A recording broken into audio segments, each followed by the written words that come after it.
Well, what do you know? It's Halloween once again, and I wanted to use Halloween this year as an excuse to finally check out a specific horror franchise and get through the whole thing from start to finish. Now, to be honest, it did take me a while to actually figure out what franchise to cover because I was very tempted to do the Saw films.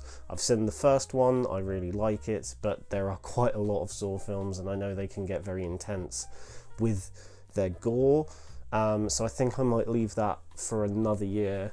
And the other one I was tempted to do was Paranormal Activity, but I've heard that they get worse with each film. But in the end, the one that I picked was Final Destination, because it's a franchise that I heard a lot about growing up in the 2000s, and I always wanted to see. It was a weird franchise that always looked sort of appealing, yet I never quite knew what it was about when I was growing up. But it always appealed to me. Not quite sure why, but it did. And the main reason why I picked Final Destination in the end was because nowadays it doesn't get talked about as much. Occasionally it gets brought up in conversation, but compared to something like Saw, which gets mentioned all the time, Final Destination kind of gets lost in the mix. And I wanted to see why that was and if there was any merit to the franchise.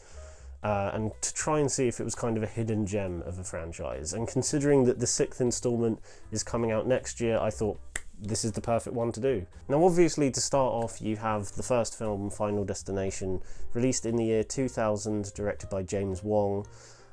This is the one I was the most excited to see, because no matter who you speak to, everyone kind of generally agrees that the first one is really good. The others are a bit hit and miss with fans, but the first one is generally agreed on to be just a really good film, and I can see why. It is really good, and I'm gonna say it now, this is probably my favourite of the franchise. I really liked what this film had to offer. I think in terms of the first film in a franchise that sets up that initial premise, I think it does everything really well. Some of the things in the film are a little bit dated, but I was kind of expecting that. But everything from the concept, the execution of the concept, the performances, and the way the deaths roll out, I thought was really well handled. And you can see that they're kind of testing the waters with this film, but they still are not afraid to go there in a few instances. For instance, I know this franchise is famous for its weird, coincidental, Rube Goldberg style deaths. But I actually found that with this film, and even this can apply to the later films in the franchise as well, is that I prefer the more sudden ones that kind of take you off guard. Yes, the Rube Goldberg deaths can be quite fun to watch because they always set up something in a scene, but it never ends up being that thing. It will always throw you for a loop, and it could literally be anything in that setting that could kill the person. It could be that thing, it could be that thing, but it ends up being something completely different. And that's one thing I love about those styles of deaths throughout the series, and I do think that is one aspect of the franchise that gets improved upon with each film. However, the more sudden, quick ones are the ones that I think have more of an impact and more of a punch. Case in point, probably the most famous one in the whole film is when Terry gets hit by a bus just mid-conversation out of nowhere. I knew some of the deaths going into this. I mean, this franchise has been around for a while now, so there are some deaths throughout the series that I knew were going to happen in a specific way, but there's a few others that I either completely forgot about or didn't know, and that one genuinely took me by surprise. I also think that this first film really nails the paranoia of this situation, specifically through the lens of Devon Sawa's main character. I think he is fantastic in this film, even though every time I saw him I just thought of Stan from the Eminem music video. I think a lot of people do when they watch this film. But I think he really nails that paranoia. Even from the word go, there's a lot of things that he's not quite sure about, or he's very unsure about, and he's very hesitant in a lot of things. But as the film goes on and the deaths get more and more extreme, that paranoia then just starts to escalate. And him paired with Ali Larter's character, I think they do a brilliant job of really selling that. Okay, then we have the second film, which was released in 2003. I liked this one. I just want to make that abundantly clear at this point in the video, is that I really like this franchise. I think it's probably my favourite horror franchise as a whole, because it's very consistent and it's just very enjoyable, bar one, which we'll get to later. But I found something to enjoy with each film, and even the weaker ones in the series I could still happily go back and rewatch. That is probably the best way I can sum up my thoughts on Final Destination 2. I thoroughly enjoyed it. I thought it did a lot of things better than the first film, but also did a bit too much that kind of worked in the first film's favour, the fact that it was so simple and just kept to that, whereas this second one can go a bit overboard in a few places where it did slightly lose me a little bit. But that being said, there is still a lot that this film does really well. The initial inciting accident that happens on the highway is still brilliant. It's very over the top.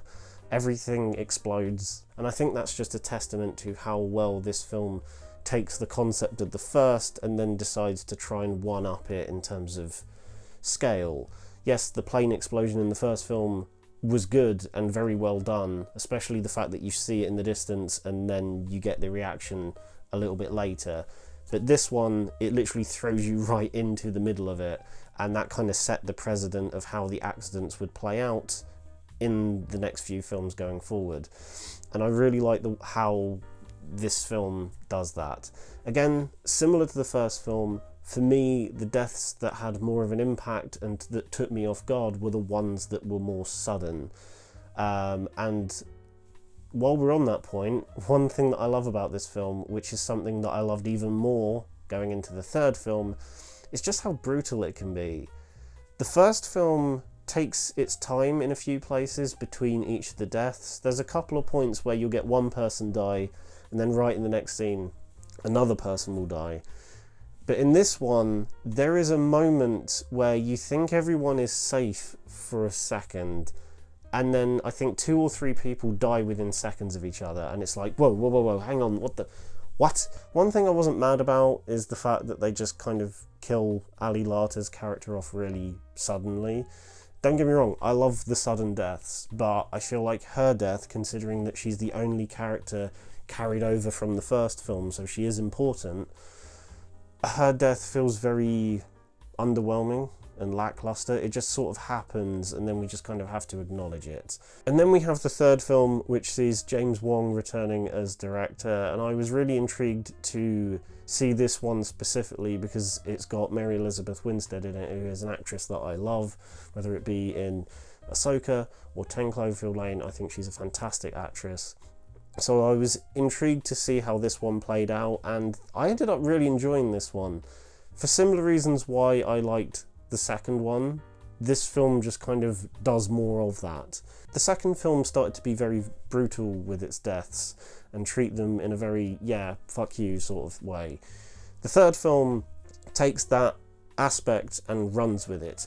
Some of the deaths in this film are brutal, like absolutely brutal. Like, for example, the first 2 people that die, I've already forgotten the character names, but the 2 girls in the tanning booths is possibly one of my favourite deaths in the whole series. It's so over the top in the way it happens, but it's the cut from their tanning beds to their coffins that is like one of the most sadistic cuts I've ever seen in a horror film. I legitimately kind of loved it because it was just so brutal and just so unnecessary, but I love it for it. I think part of the reason I prefer this one over the second film, just ever so slightly, is because very early on, these characters know what the premise is and how things are meant to happen. So it's very much a case of these characters trying to get one step ahead of death. And that's something that you didn't quite get with the first or second film. They were just kind of trying to stop it in the moment. Whereas with this third film, they're trying to be a little bit more proactive, and they're trying to stop these things from happening as early as possible. And that leads to more of an investigative angle on the film that I honestly wasn't expecting, but it adds a lot more tension to the proceedings, and it gives these characters more motivation. Can they stop these deaths from happening in time because they figured it out well in advance compared to literally minutes or seconds before? This film also very cleverly plays on the expectations of the first two films. Because you've seen those first two and you know how things are meant to go, it can take certain pre-established things and kind of switch them on their head. For example, when the two main characters go to meet their friend in the gym because he's next up to die, the scene starts to set up all these possible methods for him to die, like we've seen before in the Rube Goldberg scenes, where it ends up being quite elaborate, and something leads to another thing which then ends up killing the person. But in the end, it's just one very sudden wrong move and then the guy is dead. And that's one thing that I love about this film.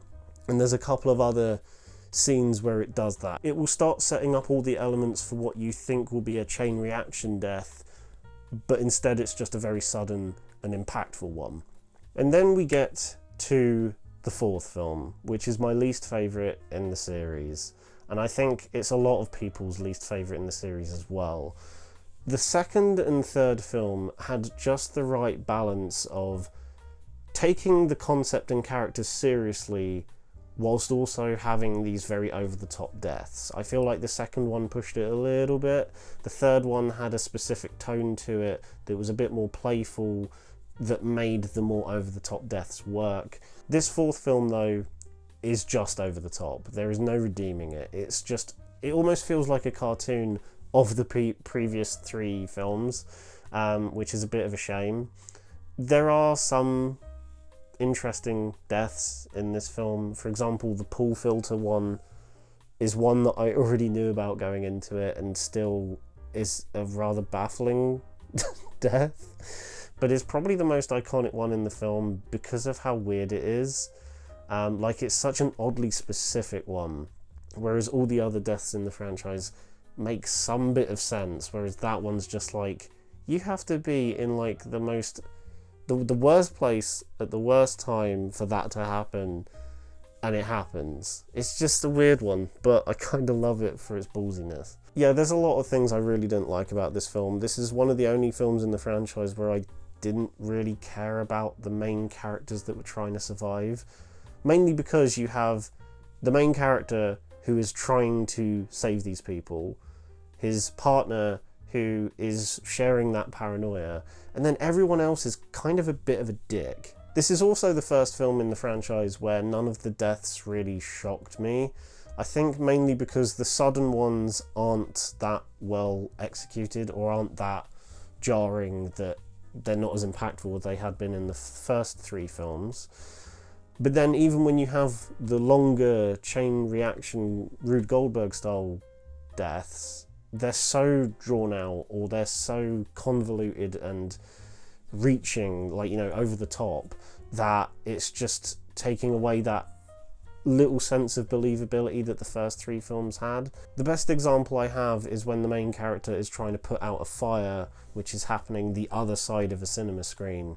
It just feels like a black and white slapstick, sketch or a cartoon, because he puts out the fire one way and then all of a sudden the fire just miraculously starts in a different place, and it's like, this is stupid. This is taking the piss a little bit. Also, I kind of just hate the fact it's called The Final Destination. Just call it Final Destination 4. Just stop beating around the bush. Just call it what it is. And finally, that takes us to Final Destination 5, which is the last film in the franchise up until this point, released in 2011. This was the one I was most excited to see outside of the original, because I generally heard that this one was also pretty good. And I can confirm that though I don't think it's as good as the first film, I think it's very close. This is probably my second favourite in the series, because it does a lot of stuff really well. Probably my favourite aspect of this film, compared to literally all of the other films, maybe bar the first one, is the fact that it takes the concept incredibly seriously. There is humour and there is some over-the-topness added in here and there, But for the most part, these characters are taking this thing that's happening to them 100% seriously, and it almost feels like a gritty drama that happens to have these deaths happening in it than a horror film. I also like, when it comes to the deaths in this film, it kind of takes a if it's not broke, don't fix it approach. The deaths in this film are nothing new when compared to some of the others in this franchise, but it really takes the time to make sure that each one is as impactful as the last. You don't get as many sudden or quick deaths as you do in this film as you had in the previous 4. But that being said, the way that this film does the chain reaction deaths is probably the best in the entire series. Case in point, the gymnastics scene. Probably the best death in the entire franchise, because it just handles everything with such pinpoint precision in terms of the suspense and the tension of the scene, whereas some of the others in the previous films can feel like, oh, there was a way to avoid that, or there was a way to avoid this. The best example being the teacher that dies in the first film. That one does feel like it's reaching a little bit, because it's like, oh, that thing's not going to kill you, but you could have prevented that other thing, and it then just raises more questions than you want to really be asking. Whereas the gymnastics scene is so precise with its execution that literally anything that would have happened in that scene probably would have killed the main character. I also think that 5 has the best premonition sequence of the whole series.